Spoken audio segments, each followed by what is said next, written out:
السلام علیکم ناظرین و سامعین، ایک غم کی خبر ہے جو آپ کے ساتھ شیئر کر رہے ہیں۔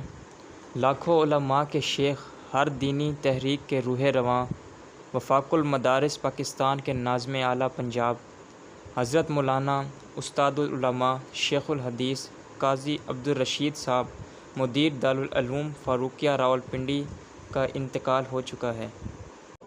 آج 28 اگست 2024 بروز بدھ کو مولانا قاضی عبدالرشید صاحب کی نماز جنازہ بعد از نماز عصر لیاقت باغ میں ادا کی جائے گی۔ تمام احباب سے گزارش ہے کہ جنازہ میں شرکت فرما کر ثواب دارین حاصل کریں اور اس میسج کو زیادہ سے زیادہ لوگوں تک پہنچائیں تاکہ اور لوگ بھی اس جنازے میں شرکت کر سکیں۔ مولانا صاحب کے پوری دنیا میں ہزاروں کی تعداد میں شاگرد ہیں۔ آپ ساتھیوں سے گزارش ہے کہ آپ ضرور جنازے میں شرکت فرمائیے۔ السلام علیکم ورحمۃ اللہ وبرکاتہ۔